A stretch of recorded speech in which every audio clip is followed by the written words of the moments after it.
All right, let's jump right in. Picture this. You've worked your entire life. You've been smart, you've saved, you've built something amazing, and now you're at the finish line. You have more than enough to last. So what's the plan?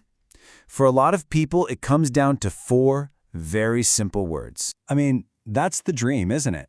That's the reward you've been working for. You build up bigger and bigger safety nets, a bigger portfolio, a bigger house, all so you can finally kick your feet up and say, I've made it. Time to enjoy life. It's the ultimate retirement plan. But what if that perfect plan has a massive fatal flaw? What if the whole idea that our life's value is tied to the stuff we own is built on really shaky ground? It's a question that wise people have been asking for thousands of years. So yeah, what exactly is the problem with this plan? Well, there's a famous parable that gets right to the heart of it. In this story, a rich man has his whole future mapped out. He's going to build bigger barns for all his stuff and just live a life of total ease. But he misses one tiny but absolutely crucial detail. Wow! Talk about a reality check. In one single moment, his entire life's work, his sense of security, his carefully crafted plan for the future, it all becomes completely meaningless. And the final question is just brutal. All that stuff you stored up, whose is it now?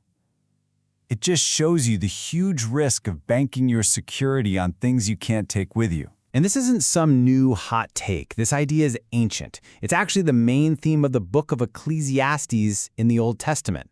The author looks at a life spent working and accumulating things and comes to this really stark conclusion. It's all vanity. But that word doesn't quite mean what we think it means today. See, when Ecclesiastes says vanity, it's not talking about being conceited or obsessed with how you look. The original Hebrew word is much closer to vapor or a puff of smoke. It's talking about things that are temporary, fleeting, insubstantial. They're real, sure, but they just don't last.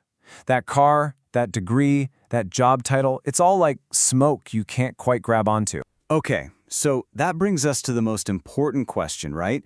If a life that's just built on acquiring stuff is basically a dead end, a path to feeling empty, then what's the alternative? What does a life of real, lasting richness actually look like? The alternative isn't about owning nothing. It's about being rich in a totally different currency. It's about being, as the parable says, rich in what matters to God. This is a huge shift in where we find our security and our identity. And you can see the 2 mindsets right here side by side. On the one hand, you've got the rich fool's view. My life is my stuff. My security comes from my bank account. But on the other side, you have this advice from St. Paul, seek the things that are above. It means identifying your life with things that last forever. It's about putting on a new self that has a totally different set of priorities. And let's be really clear here. This is not about hating the world or saying that nice things are evil. The world is good. It's all about perspective. It's about seeing the things in this world for what they are, tools, gifts, but temporary ones. It's about using them with an eye on our ultimate destination. So how do you actually do this? How do you invest in this other kind of wealth? Well, the good news is there's a practical game plan. This isn't just a nice idea. It's a way of life you can actively build day by day. Now, this investment really happens in 2 main ways. The first is through a sacramental life, which is about receiving divine life and grace. The second is by living a virtuous life, actively developing key character traits. And for right now, we're going to zero in on that second path. At the very heart of this virtuous life are 3 core principles. They're often called the theological virtues because they point us directly toward God: faith, hope, and love. And these aren't just fluffy, nice-to-have ideas. They are the engine of a moral life. They're the building blocks for that lasting, internal wealth. Let's break it down real quick. Faith is your anchor. It's what holds you steady when things get crazy. Hope is your compass. It's not just wishful thinking. It's a deep trust that God has a future for you, keeping you pointed in the right direction. And love? Well, love is the engine. It's the power that lets you give of yourself and breaks you free from being totally self-absorbed.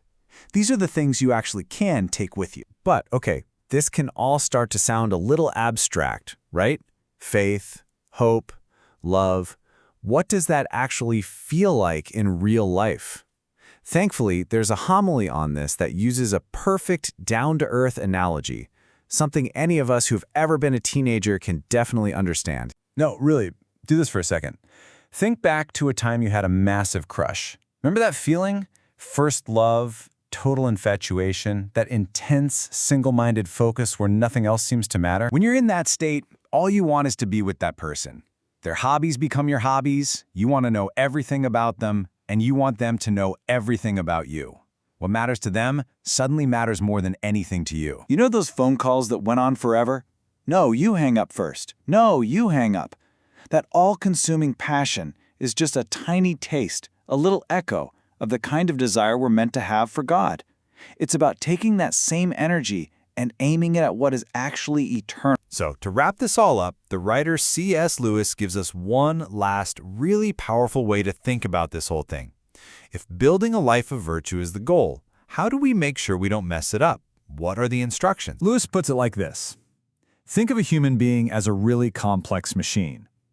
Moral rules, then, aren't just a bunch of random don'ts designed to stop you from having fun. No, they're the owner's manual. They are literally the instructions for how to run the machine correctly. And we accept this in every other part of life, right?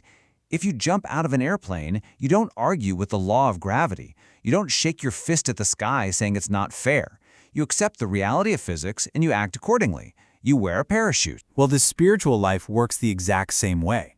These principles, like building faith, hope, and love, and prioritizing what lasts, they aren't there to hold you down. They are the parachute. They exist to prevent friction, breakdowns, and crashes so that you can live the full, free, and flourishing life you are actually designed for. So the final thought is really a challenge. It shifts the whole conversation from what you have to how you're built. Your life is a machine and it's running right now.